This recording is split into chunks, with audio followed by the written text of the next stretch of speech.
in the page. Chapter 5. Letter from Miss Mina Murray to Miss Lucy Westenra. 9 May. My dearest Lucy, forgive my long delay in writing, but I have been simply overwhelmed with work. The life of an assistant schoolmistress is sometimes trying. I am longing to be with you, and by the sea, where we can talk together freely and build our castles in the air. I have been working very hard lately, because I want to keep up with Jonathan's studies, and I have been practicing shorthand very assiduously. When we are married, I shall be able to be useful to Jonathan, and if I can stenograph well enough, I can take down what he wants to say in this way, and write it out for him on the typewriter, at which also I am practicing very hard. He and I sometimes write letter in shorthand, and he is keeping a stenographic journal of his travels abroad. When I am with you, I shall keep a diary in the same way. I don't mean one of those 2 pages to the week with Sunday squeezed in a corner diaries, but a sort of journal which I can write in whenever I feel inclined. I do not suppose there will be much of interest to other people, but it is not intended for them.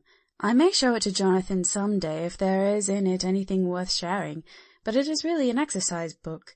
I shall try to do what I see lady journalists do, interviewing and writing descriptions and trying to remember conversations. I am told that, with a little practice, one can remember all that goes on, or that one hears said during a day. However, we shall see. I will tell you of my little plans when we meet. I have just had a few hurried lines from Jonathan from Transylvania. He is well, and will be returning in about a week.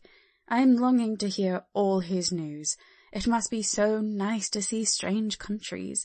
I wonder if we, I mean Jonathan and I, shall ever see them together. There is the 10 o'clock bell ringing. Goodbye. Your loving Mina. Tell me all the news when you write. You have not told me anything for a long time. I hear rumours, and especially of a tall, handsome, curly-haired man. Letter. Lucy Westenra to Mina Murray. 17 Chatham Street, Wednesday.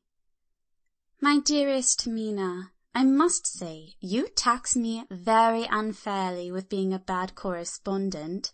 I wrote to you twice since we parted, and your last letter was only your second. Besides, I have nothing to tell you. There is really nothing to interest you.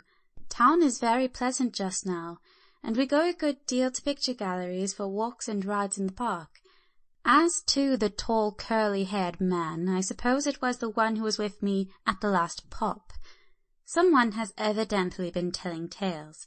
That was Mr. Holmwood. He often comes to see us, and he and Mamma get on very well together. They have so many things to talk about in common. We met some time ago a man that would just do for you, if you are not already engaged to Jonathan. He has an excellent parti, being handsome, well off, and of good birth. He is a doctor, and really clever. Just fancy! He is only 29, and he has an immense lunatic asylum all under his own care. Mr. Holmwood introduced him to me, and he called here to see us, and often comes now. I think he is one of the most resolute men I ever saw, and yet the most calm.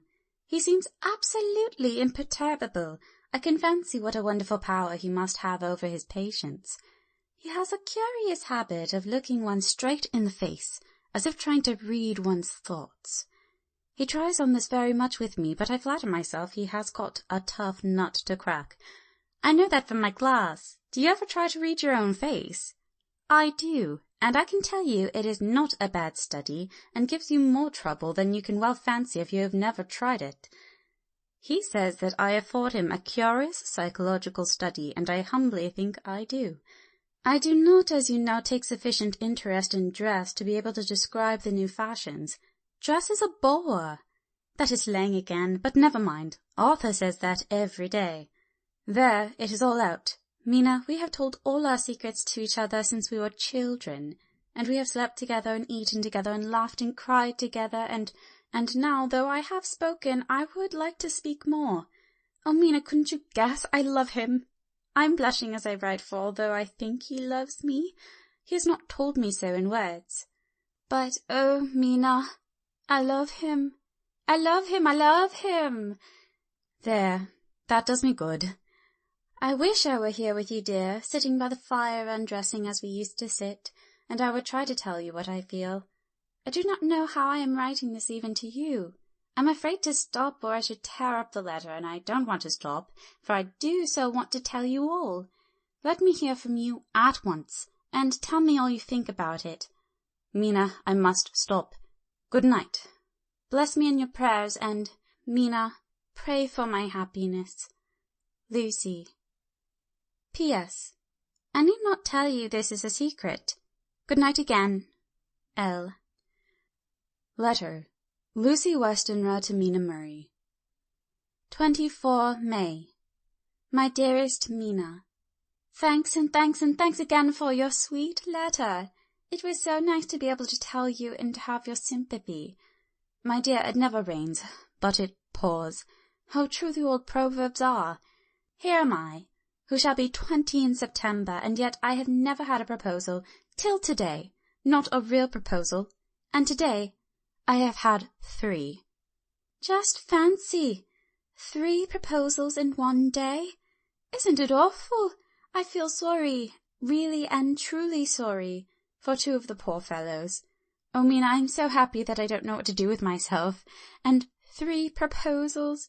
But for goodness sake, don't tell any of the girls, or they would be getting all sorts of extravagant ideas, imagining themselves injured and slighted if in their very first day at home they did not get 6 at least.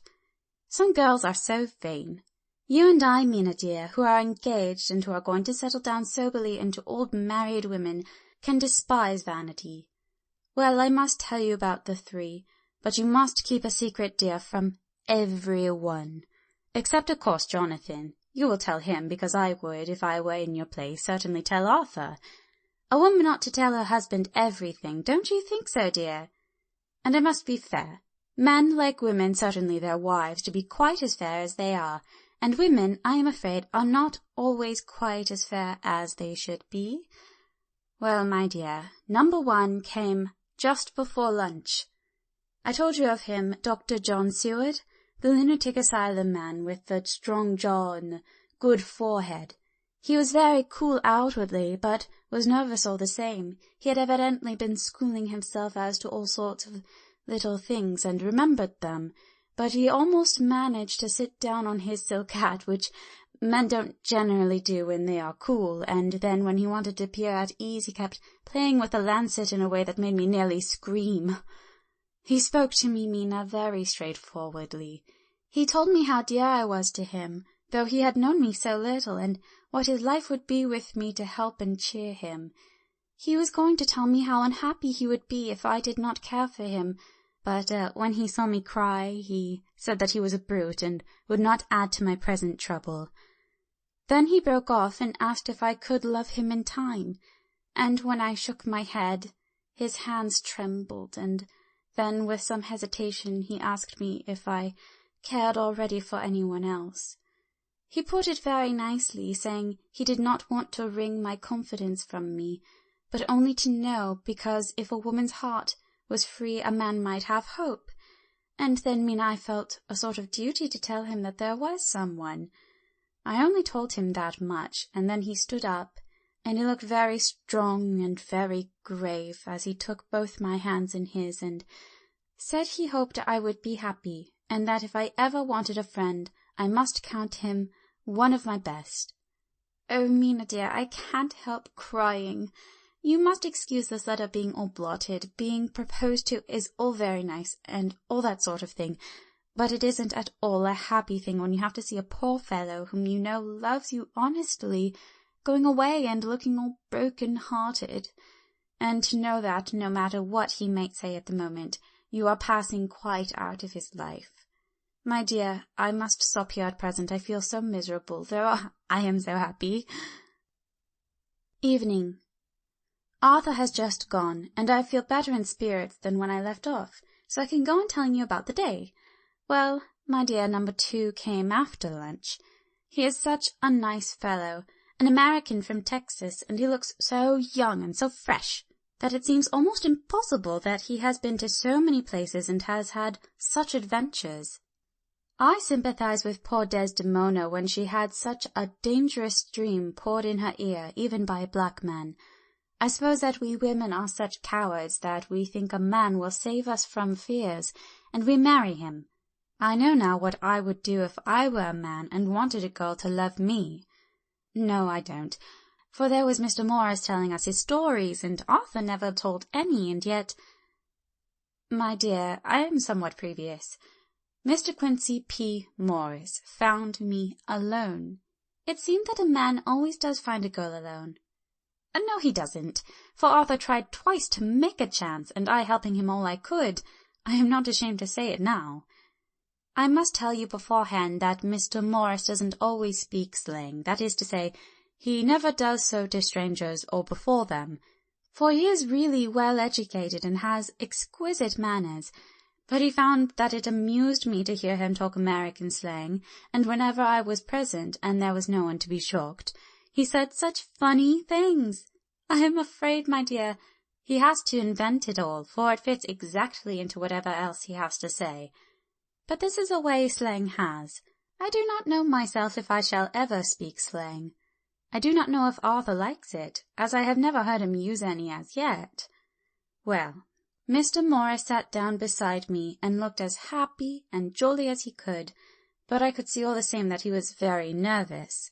He took my hand in his and said ever so sweetly, "Miss Lucy, I know I ain't good enough to regulate the fixin's of your little shoes, but I guess if you wait till you find a man that is, you will go join them 7 young women with the lamps when you quit. Won't you just hitch up alongside me and let us go down the long road together, driving in double harness?" Well, he did look so good-humoured and so jolly that it didn't seem half as hard to refuse him as it did poor Dr. Seward. So I said as lightly as I could that I did not know anything of hitching and that I wasn't broken to harness at all yet. He said that he had spoken in a light manner, and he hoped that if he had made a mistake in doing so, on so grave, so momentous an occasion for him, I would forgive him. He really did look serious when he was saying it, and I couldn't help feeling a bit serious, too. I know, Mina, you will think me a horrid flirt, though I couldn't help feeling a sort of exultation that he was number 2 in 1 day. And then, my dear, before I could say a word, he began pouring out a perfect torrent of love-making, laying his very heart and soul at my feet. He looked so earnest over it that I shall never again think that a man must be playful always and never earnest, because he is merry at times. I suppose he saw something in my face which checked him, for he suddenly stopped and said with a sort of manly fervour that I could have loved him for if I had been free, "Lucy, you are an honest-hearted girl, I know. I should not be here speaking to you as I am now if I did not believe you clean grit right through to the very depths of your soul. Tell me, like one good fellow to another, is there anyone else that you care for? And if there is, I'll never trouble you a hair's breadth again, but will be, if you will let me, a very faithful friend." My dear Mina, why are men so noble when we women are so little worthy of them? Here was I, almost making fun of this great-hearted, true gentleman. I burst into tears. I am afraid, my dear, you will think this a very sloppy letter in more ways than one. And I really felt very badly. Why can't they let a girl marry 3 men, or as many as want her, and save all this trouble? But this is heresy, and I must not say it. I am glad to say that, though I was crying, I was able to look into Mr. Morris's brave eyes, and I told him out straight. Yes, there is someone I love, though he has not told me yet that he even loves me. I was right to speak to him so frankly, for quite a light came into his face, and he put out both his hands and took mine. I think I put them into his, and said in a hearty way, "That's my brave girl. It's better worth being late for a chance of winning you than being in time for any other girl in the world. Don't cry, my dear. If it's for me, I'm a hard nut to crack, and I take it standing up. If that other fellow doesn't know his happiness, well, he'd better look for it soon, or he'll have to deal with me. Little girl, your honesty and pluck have made me a friend, and that's rarer than a lover, It's more unselfish anyhow. My dear, I'm going to have a pretty lonely walk between this and Kingdom Come. Won't you give me one kiss? It'll be something to keep off the darkness now and then. You can, if you like, for that other good fellow. He must be a good fellow, my dear, and a fine fellow, or you could not love him. Hasn't spoken yet. That quite won me, Mina, for it was brave and sweet of him, and noble too, to a rival, wasn't it? And he so sad, so I leant over and kissed him. He stood up with my 2 hands in his, and as he looked down into my face, I'm afraid I was blushing very much. He said, "Little girl, I'll hold your hand, and you've kissed me, and if these things don't make us friends, nothing ever will. Thank you for your sweet honesty to me, and good-bye." He wrung my hand, and taking up his hat, went straight out of the room without looking back, without a tear, or a quiver, or a pause, and I am crying like a baby. Oh, why must a man like that be made unhappy when there are lots of girls about who would worship the very ground he trod on? I know I would if I were free, only I don't want to be free. My dear, this quite upset me, and I feel I cannot write of happiness just at once after telling you of it, and I don't wish to tell of the number 3 until it can be all happy. Ever your loving, Lucy. P.S. Oh, about number 3. I needn't tell you of number 3, need I? Besides, it was all so confused. It seemed only a moment from his coming into the room till both his arms were around me, and he was kissing me. I am very, very happy, and I don't know what I have done to deserve it. I must only try in the future to show that I am not ungrateful to God for all his goodness to me in sending me such a lover, such a husband, and such a friend. Goodbye. Dr. Seward's Diary. Kept in phonograph. 25 May. Ebb tide and appetite today. Cannot eat, cannot rest, so diary instead. Since my rebuff of yesterday I have a sort of empty feeling. Nothing in the world seems of sufficient importance to be worth the doing. As I knew the only cure for this sort of thing was work, I went down amongst the patients. I picked out one who has afforded me a study of much interest. He is so quaint that I am determined to understand him as well as I can. Today I seem to get nearer than ever before to the heart of his mystery. I questioned him more fully than I had ever done, with a view of making myself master of the facts of his hallucination. In my manner of doing it there was, I now see, something of cruelty. I seemed to wish to keep him to the point of his madness, a thing which I avoid with the patients as I would the mouth of hell. Memorandum. Under what circumstances would I not avoid the pit of hell? Omnia Romae venalia sunt. Hell has its price. Verbs up. If there be anything behind this instinct, it will be valuable to trace it afterwards accurately, so I had better commence to do so, therefore. R. M. Renfield, age 59, sanguine temperament, great physical strength, morbidly excitable, periods of gloom, ending in some fixed idea which I cannot make out. I presume that the sanguine temperament itself and the disturbing influence end in a mentally accomplished finish, a possibly dangerous man. Probably dangerous if unselfish. In selfish men, caution is as secure an armor for their foes as for themselves. What I think on this point is, when self is the fixed point in the centripetal force is balanced with the centrifugal, when duty, a cause, etc., is the fixed point, the latter force is paramount, and only an accident, or a series of accidents, can balance it. Letter. Quincy P. Morris to Honorable Arthur Holmwood. 25 May. My dear Art, we've told yarns by the campfire in the prairies, and dressed one another's wounds after trying a landing at the Marquise's, and drunk healths on the shore of Titicaca. There are more yarns to be told, and other wounds to be healed, and another health to be drunk. Won't you let this be at my campfire tomorrow night? I have no hesitation in asking you, as I know a certain lady is engaged to a certain dinner party, and that you are free. There will only be one other, our old pal at the Korea, Jack Seward. He's coming too, and we both want to mingle our weeps over the wine cup, and to drink a health, with all our hearts, to the happiest man in all the wide world, who has won the noblest heart that God has made and the best worth winning. We promise you a hearty welcome, and a loving greeting, and a health as true as your own right hand. We shall both swear to leave you at home if you drink too deep, a certain pair of eyes. Come!